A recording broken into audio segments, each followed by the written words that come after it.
Hello and welcome to my preseason power rankings for the LCS for 2022 and offseason report cards as well. So what I'm going to be doing in this video is counting up from 10 to 1 where I have ranked each team in the LCS based on what they achieved in this offseason. So this ranking is going to be based on what I think they're going to be able to do by the end of summer in 2022. I'm ranking kind of for the end of the year, not what I think they're going to look like in lock-in, not what I think they're going to look like by the end of the spring split. This is projecting out to the end of summer. So kind of a whole year ranking. I'm also going to give a competitive ceiling for each team, how high I think they might be able to get kind of reasonably. And then a letter grade for how well I think they executed their offseason based on the resources and information they had going in, the budget they had, kind of the players under contract, and all of those things. So I'm going to present these relatively briefly, spend about a minute on each team probably. And if you want to get a lot more context on that, there's a very long written article accompanying this that you'll be able to read on oracleselixir.com to get all of the deeper justification, or feel free to ping me on Twitter or join the Oracle's Elixir Discord server to can extend the conversation there. So with all of that out of the way, let's jump in and reveal the 10th place team, who I think will be the 10th place team in the LCS next year. And I don't think I'm going to surprise anyone by saying it's Dignitas. So Dignitas, I think this is going to be a pretty common ranking. I'm not as low on some of the players they brought in as I think the broader community is. I think Blue is fine. I think River is fine. I think they're both going to look okay. I'm fine with Fake God and Neo too. The Biofrost acquisition I think is a little. I think you probably could have done better on support there, even if it is tough to get domestic supports these days. But I think the rest of the league is just a little better. I do think that I'm giving them a C+ and a ceiling of 7th, because I do think that these younger domestic players, or less experienced domestic players they have, are going somewhere. And I also think that what Dignitas are doing in Academy, which hasn't been announced yet, is they're trying to go the right direction. They're trying to build up some NA talent and get things going in a certain way. But I think they could have done better. I think the imported players in LCS don't really advance them as an org, and I don't think they're going to be able to compete with the rest of the league at this point. So, 9th. My 9th ranked team is FlyQuest. I think they also have a peak of about 7th, and I'm giving them a C. Now, the reason that I'm pretty down on what FlyQuest have put together is, I think Tukui could come in and be fine, but he's going to be a bottom half mid laner based on what I've watched. I think I like the Aframu signing. I think that's a positive move, and he and Johnson should work kind of okay together.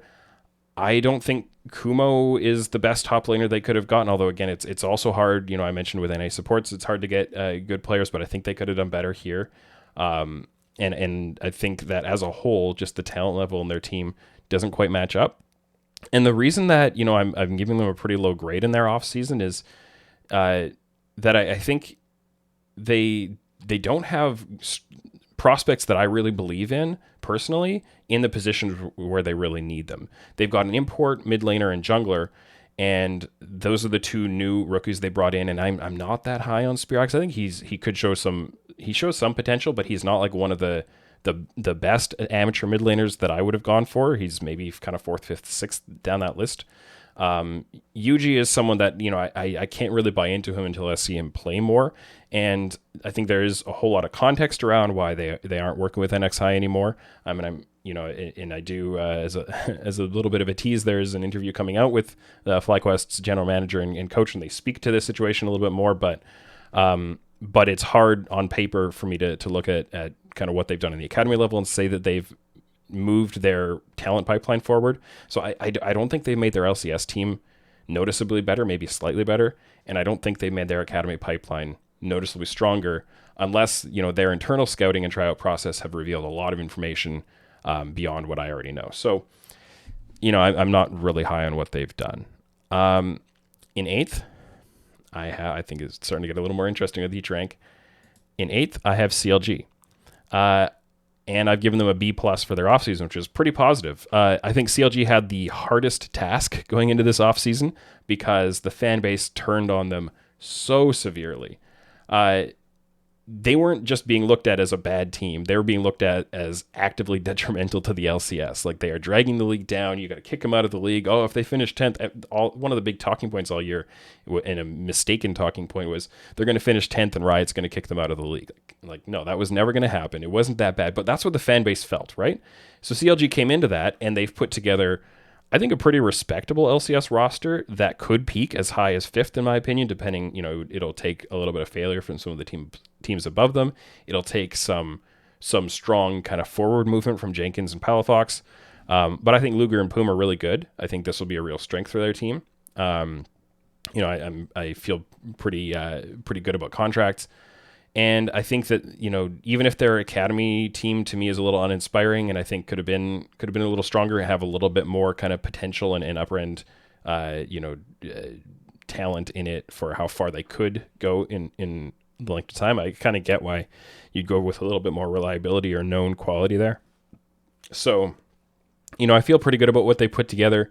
I think they're going to be, a lower end team this season, but on the whole, I'm pretty happy that they have showed that they have a clear vision where over the next few years they can see what their destination is, and they've put some steps in place for how they're going to get there. Next up, I'm putting Immortals in 7th. I think they also could peak around 5th. I don't think they can climb into top 4, even if the top, the top 5 teams, if a couple of them kind of bomb a little bit, I don't see Immortals climbing into top 4. And I'm giving them a C plus on their grade here. I've said before that I don't really understand why you would bring in Power of Evil and Wild Turtle. Why would you go for these two very established veterans who, I don't dislike them as players. I think they're both, Power of Evil especially, a pretty good player. Wild Turtle, I think, has been a little underrated in the past couple of years. I think they're both fine, but I don't think that's what Immortals need right now. They don't need established players who are fine. They need to be doing kind of more what CLG is doing and saying, we are going to take a 3-year process, or, maybe we can make it 2. And by the end of next year, we're going to be further along towards building a strong domestic core. We're going to give lots of different players a chance and hope to find 3 of them that we can build a strong domestic core with. That'll be around for multiple years. And then we'll import on top of that, we'll sign some stars on top of that to fill in whatever gaps based on which prospects work out and which ones don't, and all that. Bringing in very established players who I don't think are getting better at this point in their career. It doesn't mean they're getting worse or that they're not good, but I don't think they are extending their ceiling right now. And that doesn't speak to a long-term vision to me. And what I've given them a C plus here because there's a little bit of a saving grace in what they've done in Academy. And I actually quite like what they've done in Academy. So Concept comes in as a prospect top laner, and it's pretty hard to find a prospect top laner that you can really believe in right now. And I think he's one that, the kind of analysts and coaches around the scene feel pretty good about. I think Chad is a really good prospect in the jungle. And then they have Pretty and they have Arrow. These players who are quite experienced and good quality that are going to help the prospects to learn and to win. And I think you need to both win and lose to learn as a developing player. So I think their academy setup is quite strong to help their 2 prospects develop. The unfortunate part is that, those prospects are in positions that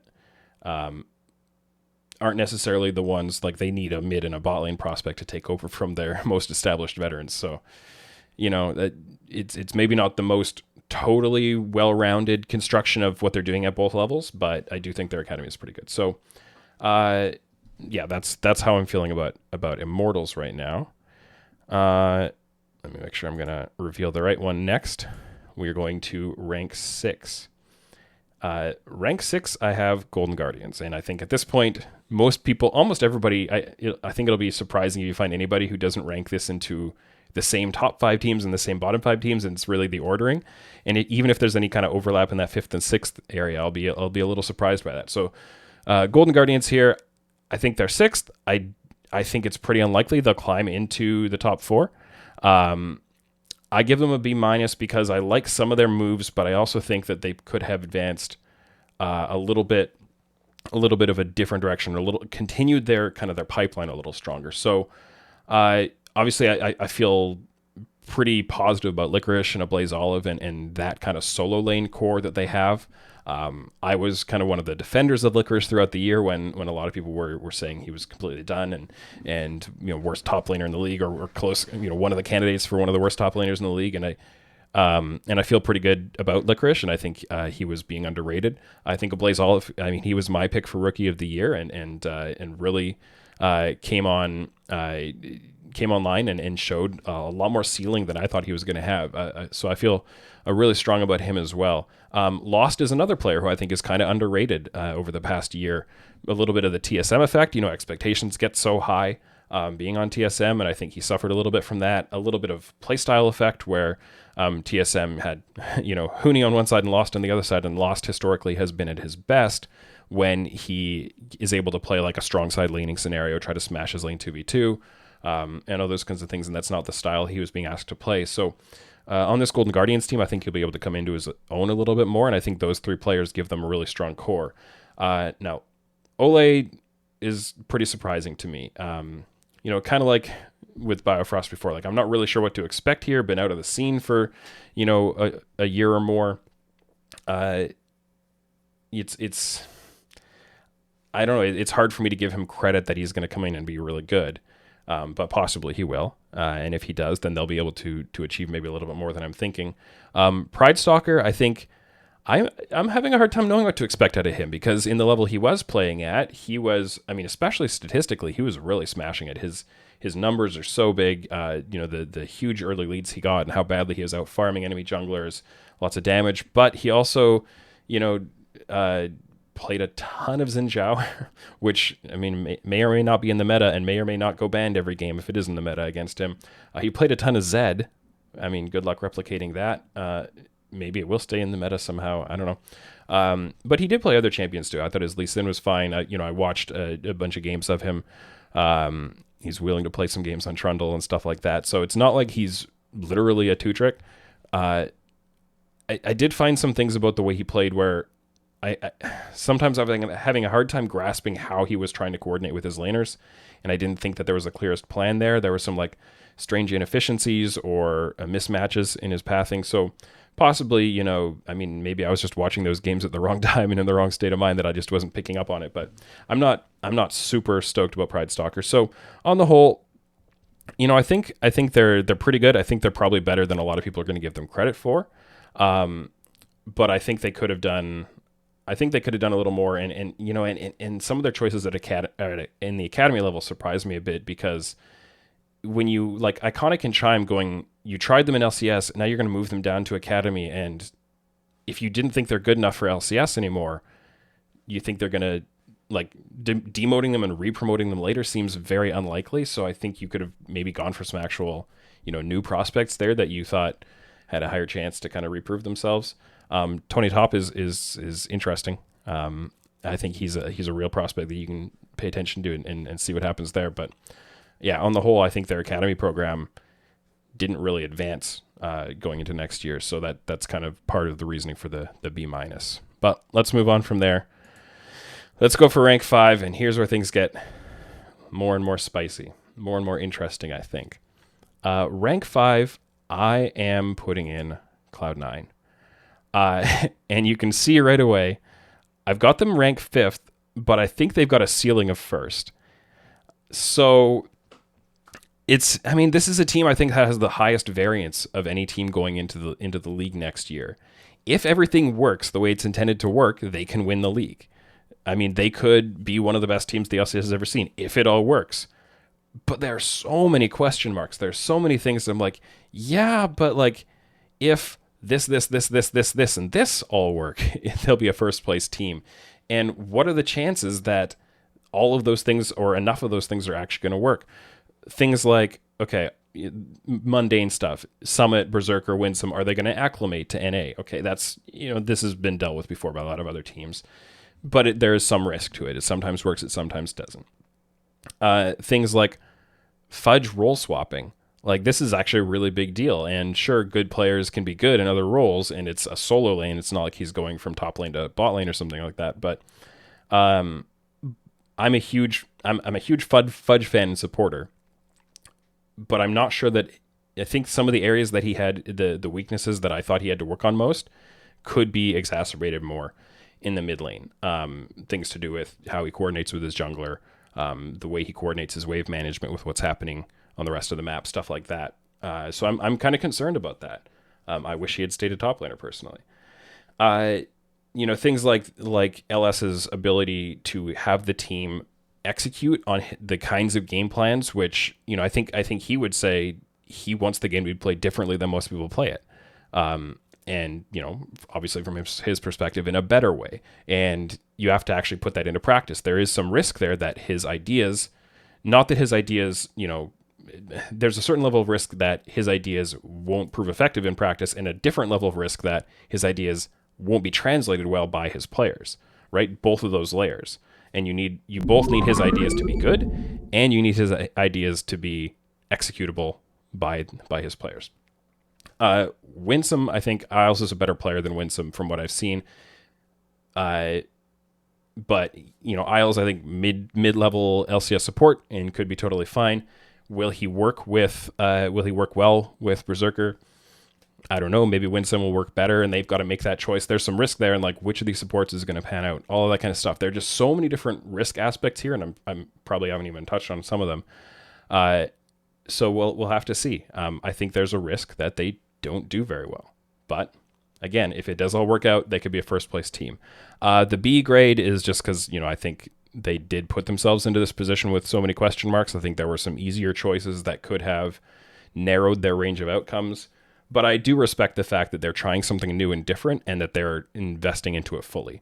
I would have been a little higher on them if their academy program was, looking like more than a scrim partner for the LCS team. I think Copy is their only real prospect at this point. But moving on. So I think there's still some guesswork from a lot of people out there about who I put next, but I'm going TSM next. So here it is, TSM fans. Here's the big reveal. I am putting you fourth, and I think there's a ceiling of second place on this TSM team. Obviously, first is possible, right? I'm not doing this on what's possible. I'm doing what I realistically see as achievable. And I'm also giving them a B. So I obviously did some VOD review of both Shenyi and Kaiduo on stream. And I feel reasonably good about both of them, a little stronger about Shenyi. I've watched both of them a lot more outside of those VOD review streams as well. And I think Shenyi will come in and be, kind of my sense, my gut feeling of based on what I've watched him is he'll be kind of a mid-range LCS support with the potential to climb a lot higher, right? And Kaiduo, kind of the same thing. Feels like a little bit of a mid-range LCS mid laner, but maybe he'll really blossom, playing in against higher level opponents and all that kind of stuff. But I think a lot of TSM's potential is carried by the rest of the players, their domestic players. I think Huni and Spica, I think Huni is really solid. Spica came in, obviously he won MVP last year. He's a great jungler, one of the best in the league. And Tactical, I think, is better than a lot of people give him credit for. Of course, with some of the players coming into the league, Tactical might get bumped down a little bit on the tier list, but he's still a really solid player. And if that team can all click, I think they'll be really strong.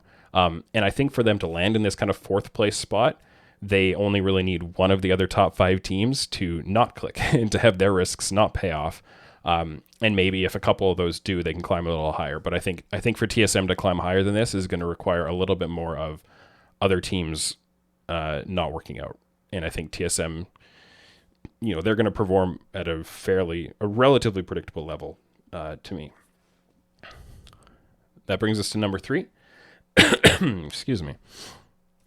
Number 3 I have as Evil Geniuses. And jumping right out in your face there, I give them also a ceiling of first, and I give them an A+. Now, S tier is not a thing in grading, so A+ is the highest I could have given them, and I'll tell you why I am so happy with the way EG conducted their offseason. So they have impact, right? I think, in my opinion, best top laner in the league. Summit might challenge him for that this year. Maybe Impact starts to finally show his age and falls off a little bit. But coming in, I think he's the best top laner in the league. They have Danny, who is a great prospect, won Rookie of the Year and was, I think, my second choice for it. And really the only reason I didn't vote him first is he only played a single split and, this kind of thing. They add Vulcan, who is the best domestic support in the league, and I would say the second best support overall in the league. And being behind Core JJ in any ranking is not something you should feel bad about.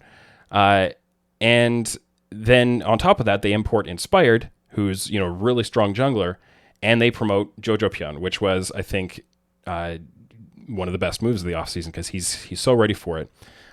People know who follow my content that I'm super high on Jojo Pion and what his potential is and how good I think he's going to be. I also don't think it's going to take him that long to get up to speed, but it might take the full spring split to kind of bring in his experience level and start to understand his limits. Because in Academy especially, he tested those limits a lot.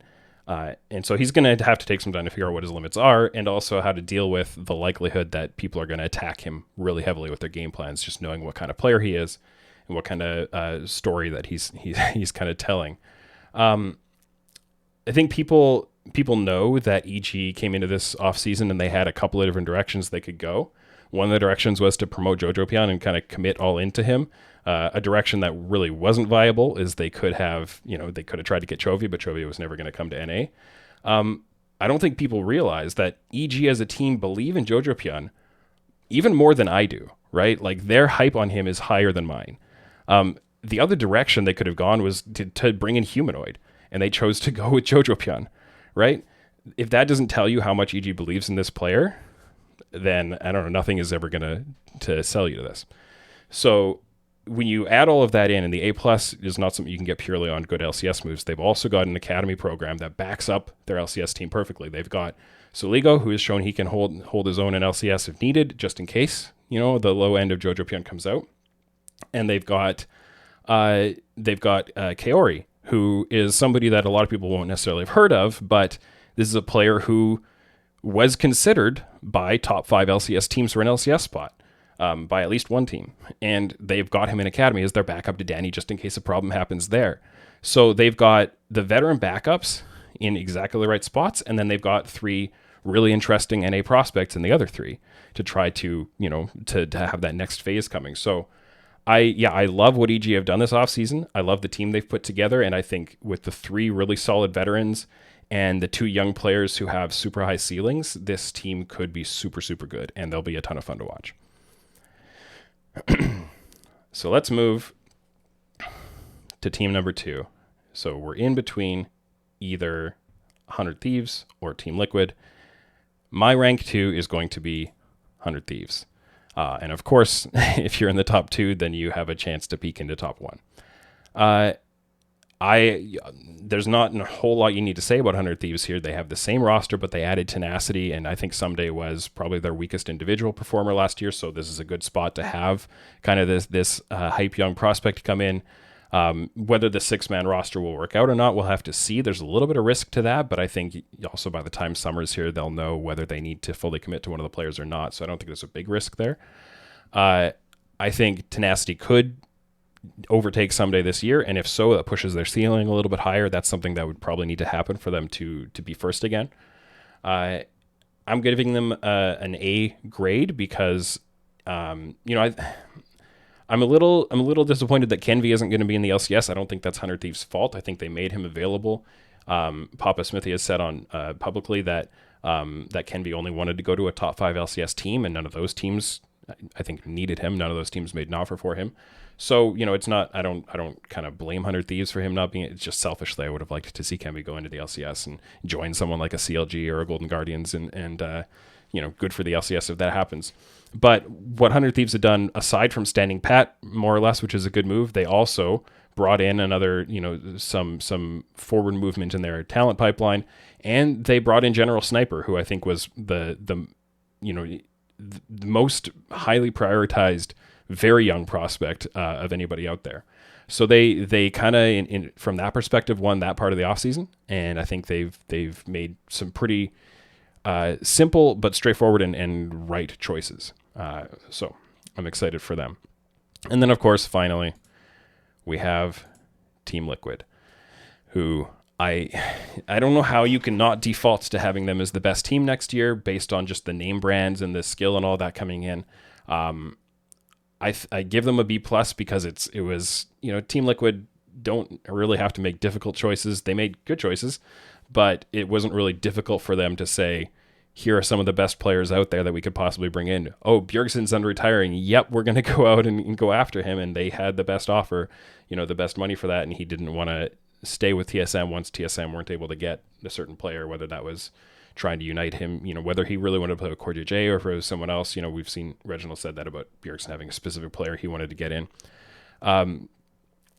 So it was kind of obvious for Team Liquid then to go really hard after Bjergsen and make him kind of the best offer of combination of finances and the roster he'd be playing in. I think importing Hansama is pretty obvious, which is not to say it's not a good move, right? It's just why I didn't give them into the A range, is that these weren't challenging moves.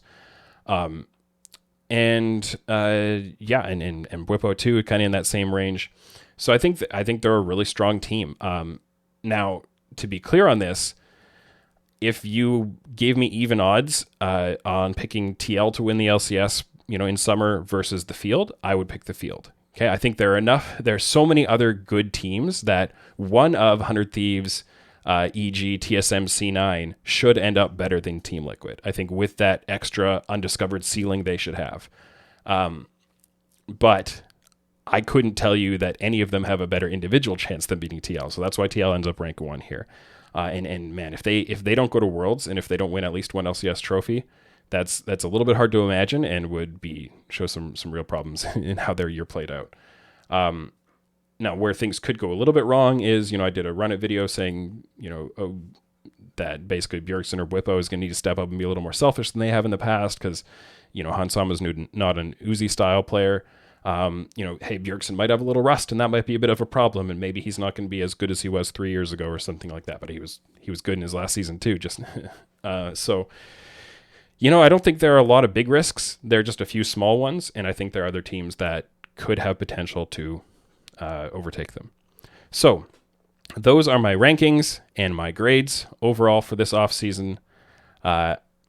There will be a lot more opportunity to discuss my more nuanced thoughts on all of these, which you can get either in the written version where I go into a lot of depth on my thought process, or by having discussions elsewhere. But I hope you enjoyed these rankings, and we'll check in on them throughout next year to see kind of how they hold up and maybe how they need to be updated as things play out and as the stories develop. All right, thanks for watching.